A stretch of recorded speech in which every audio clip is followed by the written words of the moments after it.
Have you ever been in a situation where someone throws an insult your way and you feel your blood start to boil? You know that rush of anger, the urge to snap back and defend yourself. But what if I told you that the real power doesn't lie in fighting back? It's in staying silent. Think about it for a moment. Someone criticizes you. Maybe they say something rude or uncalled for. They're waiting for you to react, to give them the satisfaction of seeing you upset or angry. But instead, you stay calm, quiet. You don't say a word. What happens next? What do you think they'll do? Here's the thing. When you choose silence, you don't just avoid conflict. You actually take control. That's right. By not reacting, you shift the power back to you. You confuse them, throw them off balance, and leave them questioning their own actions. It's not about being weak or passive.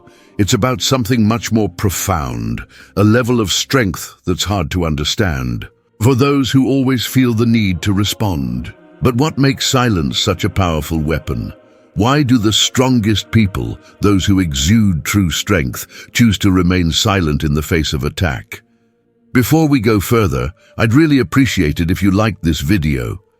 It helps spread Stoic wisdom far and wide, and if you haven't subscribed yet, go ahead and hit that bell so you don't miss any future content about mastering your mind with Stoicism. By the end of this video, you'll not only understand why the most powerful people don't react to insults or attacks, but you'll also learn how to harness that power yourself. So stick around, because we're about to unlock something truly transformative. So why do people attack you in the first place? Have you ever been on the receiving end of an attack, whether it was verbal or emotional, and wondered why it even happened? You didn't provoke it, didn't do anything to deserve it, and yet there it was, an unwarranted strike. So why do people attack others in the first place? Let me tell you a quick story about someone who faced constant attacks but never reacted. Think of Marcus Aurelius, the Roman emperor. Throughout his life, people threw insults his way. Whether it was his political rivals, jealous colleagues, or even those who didn't understand his philosophy, they criticized him relentlessly. Yet time and again he chose not to respond, not because he didn't feel anger, but because he understood something most of us don't. Attacks are rarely about you, they're about the person throwing them. Now, there are three main reasons why people attack others. First up is control. People will often lash out because they want to manipulate your emotions. They're not interested in a conversation or a debate. They just want you to feel something. Whether it's anger, guilt, shame, or confusion, they want you to react so they can gain control over the situation. They feed off your emotional response because it gives them power over you. But here's the kicker. When you refuse to give them that reaction, you take their power away. You show them that you can't be controlled by their words. And that can be more disorienting to them than anything else. The person who seeks to control you will often push harder, trying to get you to break. But by staying calm and silent, you force them to question their own behavior. It's like a chess game. If you refuse to move the way they expect, they have to rethink their entire strategy. Then there's weakness. Sometimes when people attack you, it has nothing to do with you at all. It's all about them. These are people who feel small, insecure, and vulnerable. Instead of addressing their own issues, they project those feelings onto others. They may criticize you to make themselves feel better, as though putting someone else down somehow lifts them up. It's a defense mechanism, one that helps them hide from their own inadequacies. Here's a simple example. Have you ever had someone criticize your success or your life choices in a way that felt personal, even though it made no sense?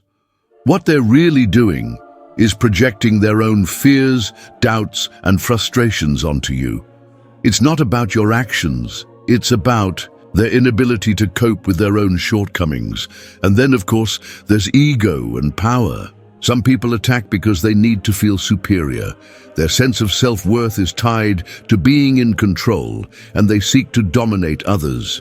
Whether it's a boss, a peer, or someone in your personal life, they want to be seen as more powerful, more intelligent, or more capable, and they'll use attacks to make themselves feel better by putting you down. This is often rooted in a deep insecurity. Their ego needs constant validation to feel strong. What makes this type of attack particularly dangerous is that it's rarely about the facts. It's about dominance, about showing that they're the one in charge. But the moment you refuse to engage in this power struggle, you shift the balance. You show them that their attempt to manipulate or control you won't work. So here's the question. What if I told you their attack was never about you? The truth is, the things people say or do to provoke you often have more to do with their own struggles than anything you've done. By staying calm, by refusing to react, you're not only denying them the power they seek, but also showing them that you won't let their issues control your peace. When you understand why people attack, you begin to see their words and actions for what they truly are. Reflections of their own fears, weaknesses, and need for control. And in that understanding, you find your true power, silence. It's not about being passive, it's about being in control of your own response, regardless of what others throw at you. So why does silence work so well? When you're faced with an attack, whether it's verbal or emotional, there's a natural instinct to fight back. But what if the greatest power you could have isn't in responding, but in staying silent? Silence, as simple as it seems, can be one of the most strategic tools in psychological warfare. It's not about being passive, it's about gaining control over the situation and manipulating the narrative without ever saying a word. Let's start with how silence can confuse them. Technique. Number 1, the power of perception. Imagine someone insults you, trying to provoke a reaction, perhaps in front of others. They're waiting for you to snap, to defend yourself, to argue back, but instead, you remain completely silent. That silence immediately puts them in a position where they don't know how to respond. They were expecting an emotional reaction, but they got nothing. And that confusion is powerful. See, when you don't react the way they expect, it creates doubt in their mind. They start wondering, did I say something wrong? Why aren't they reacting? This confusion plants seeds of insecurity, forcing them to question their actions and their intentions.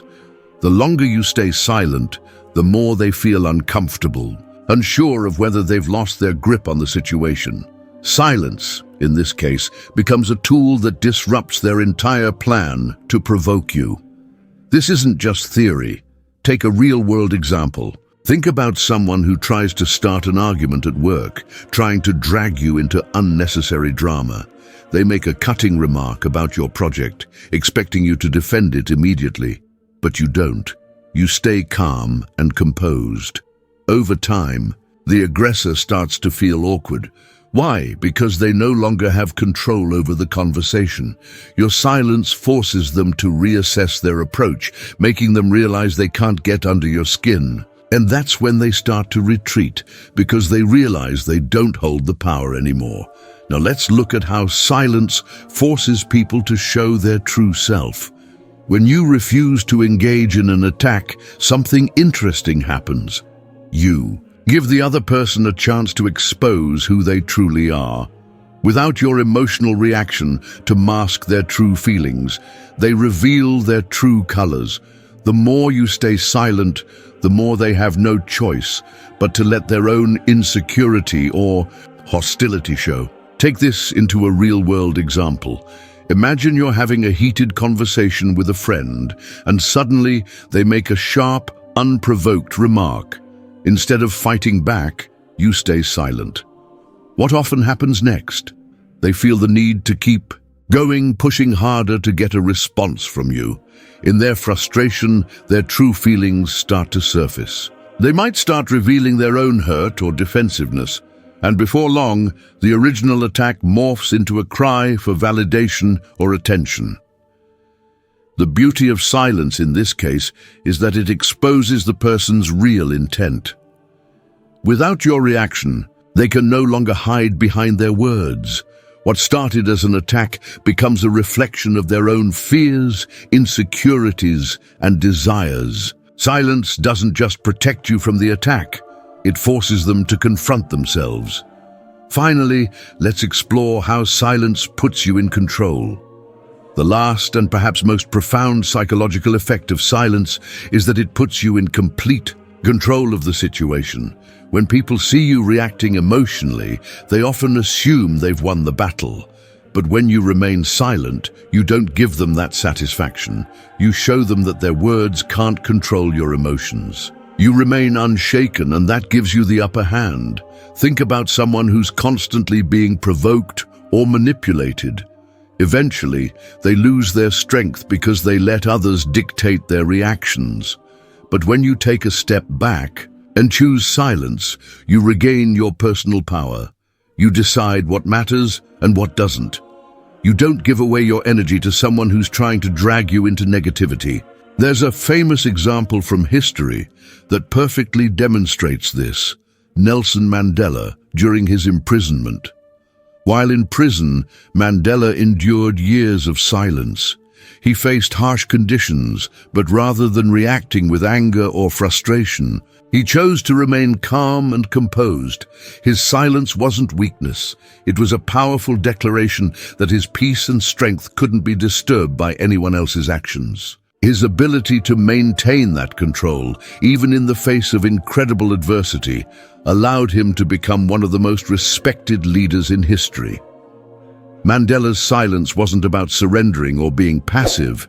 It was about maintaining control over his emotions, his actions, and his inner peace. He understood that silence could speak louder than any words he could say in response to the hatred and negativity directed toward him. In your own life, whether it's in a heated argument with a colleague, a disagreement with a friend, or a tense moment with a family member, silence can be your greatest ally. By choosing silence, you put yourself in control of your own emotions, actions, and how you allow others to impact you. So, how do Stoics handle insults and criticism? When it comes to Stoicism, one of the most powerful and often misunderstood concepts is the idea of indifference, not to be confused with apathy, but a controlled detachment from things beyond your control. The Stoics, like Marcus Aurelius, believed in training the mind to be impervious to external insults, criticisms, and judgments. So what does it mean to be indifferent in the face of insult? Let's explore that. Marcus Aurelius, one of the most respected Stoic philosophers and Roman emperors, encountered insults and slanders throughout his life. But his approach to these attacks was radically different from how most people would respond.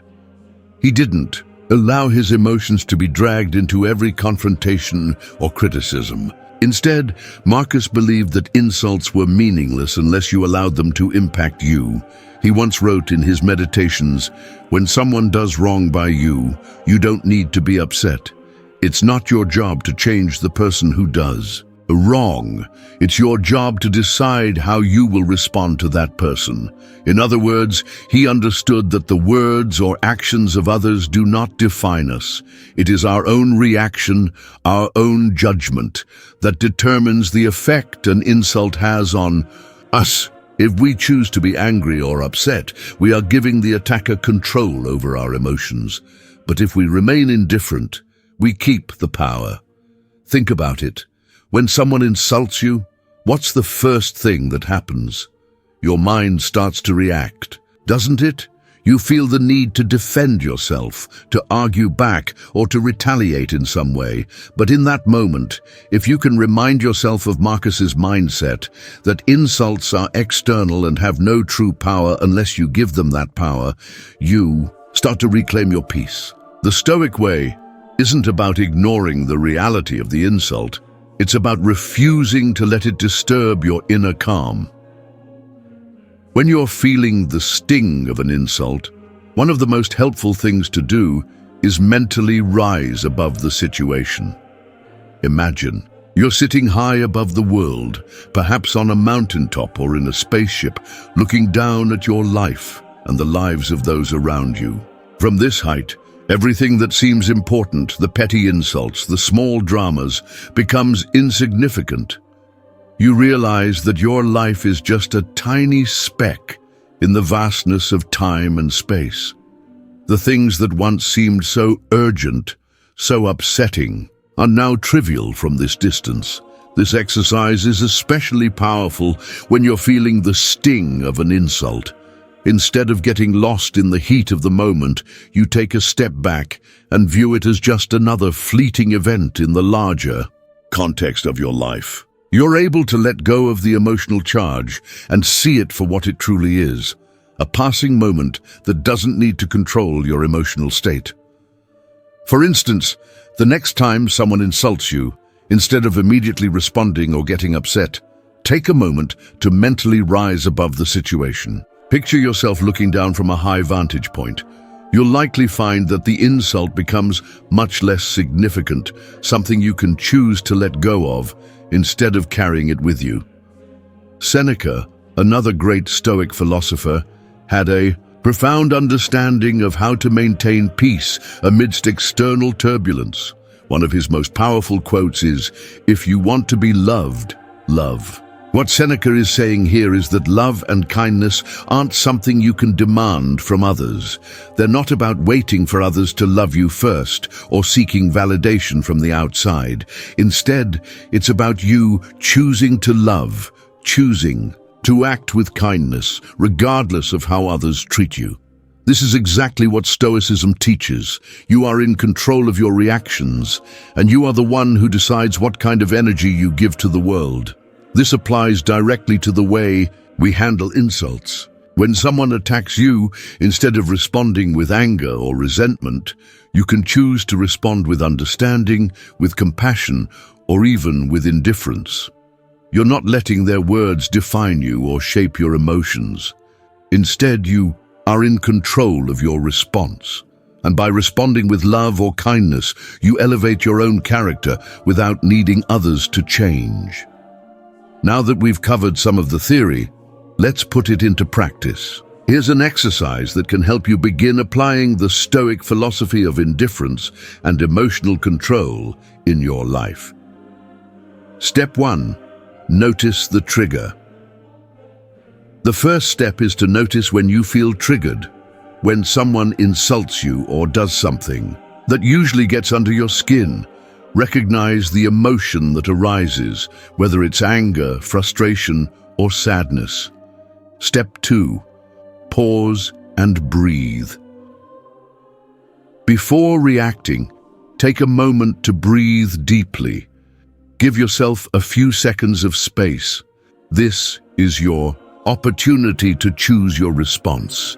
Do you want to react in the same way you always do, or do you want to try something different? Step 3. Apply the view from above. Mentally step outside the situation. Imagine you're observing it from a distance, as though you're watching a movie. You'll realize that this moment, this insult, is just a small part of the bigger picture of your life. Ask yourself, is this worth getting upset over? In the grand scheme of things, does this really matter? Step 4. Choose your response. Now that you've gained perspective, you can choose how to respond.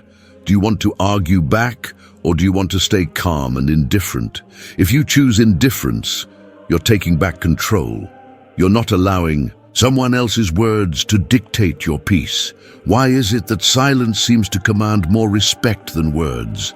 In a world where everyone seems to be talking over each other, constantly seeking attention, there's something incredibly powerful about silence.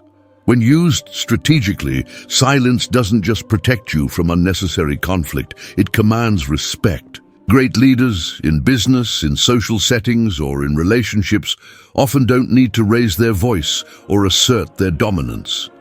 Instead, they become respected simply by listening and remaining calm. It's a quiet strength that others I can't help but admire. Great leaders are often silent listeners. Think about some of the most respected leaders in history. People like Nelson Mandela, Mahatma Gandhi, or even modern figures like Warren Buffett.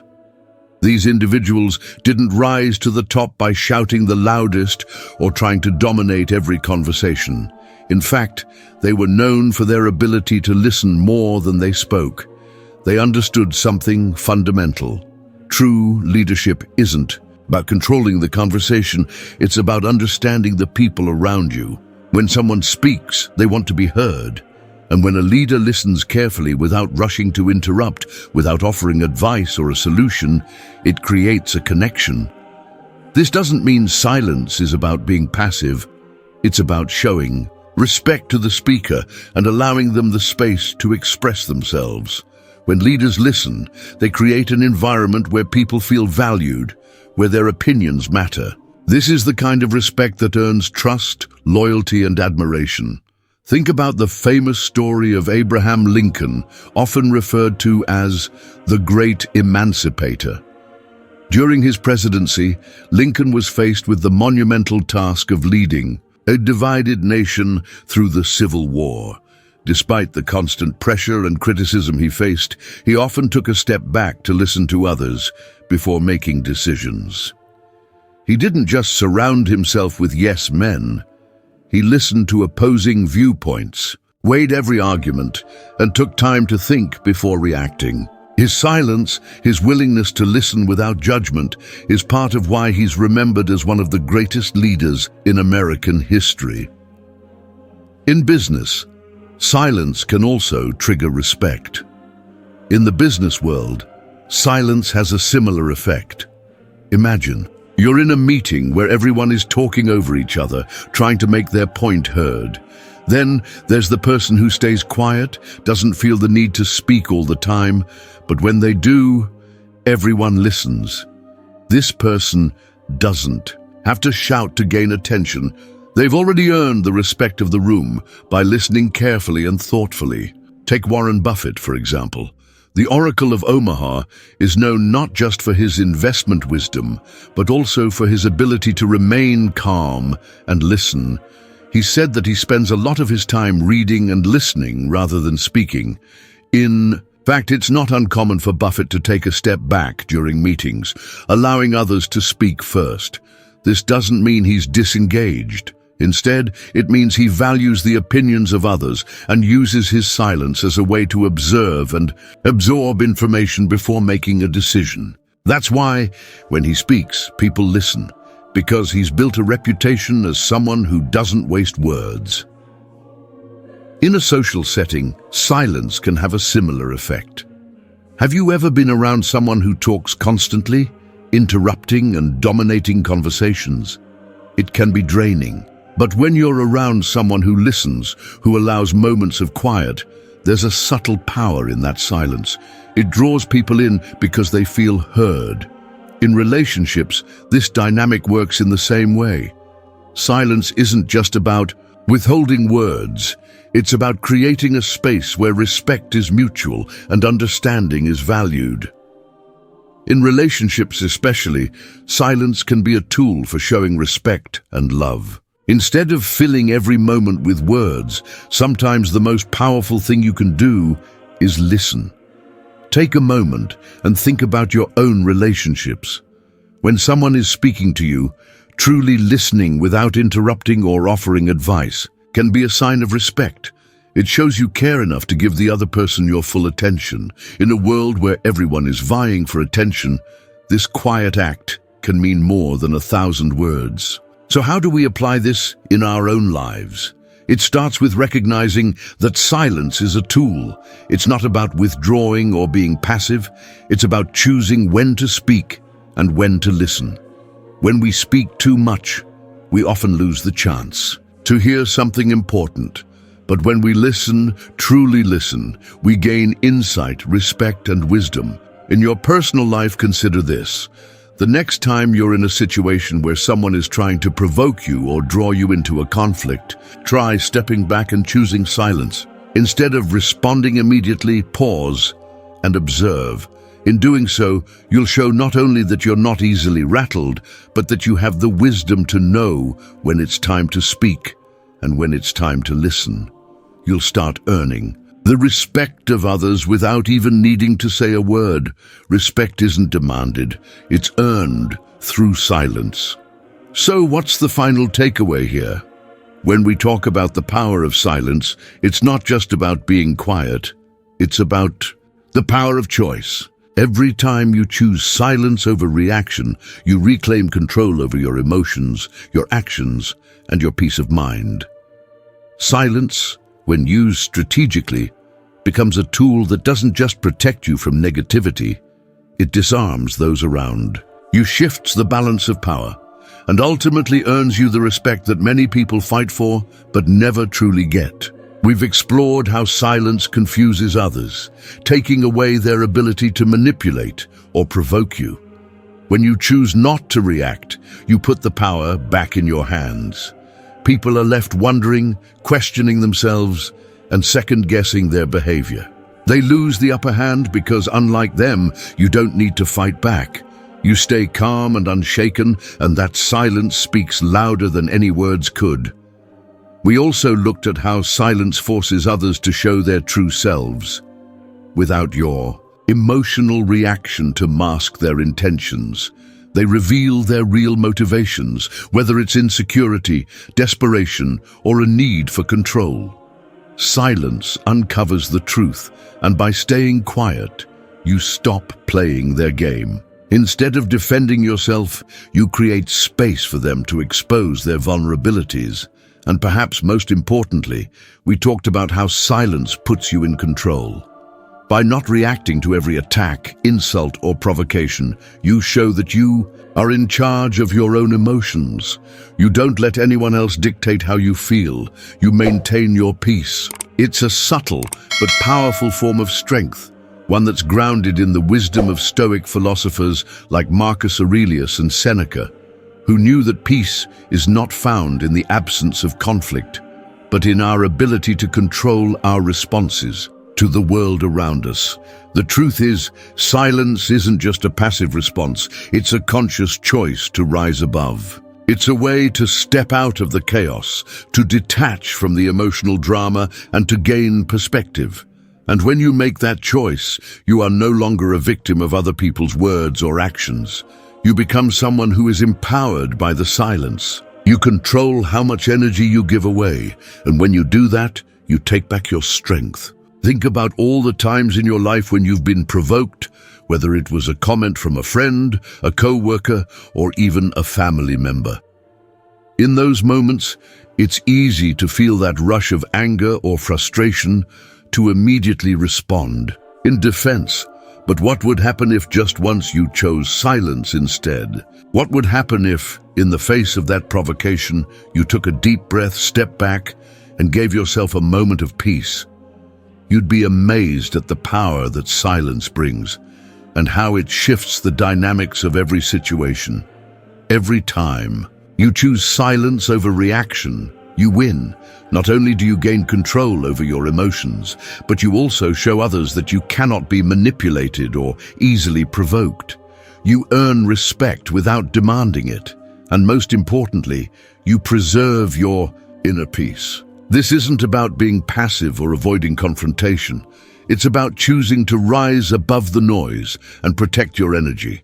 In doing so, you grow stronger, wiser, and more resilient. So, what about you? Have you ever found yourself in a situation where staying silent made all the difference? Have you ever chosen silence over a reaction? And how did it change the outcome of that situation? Let me know in the comments below.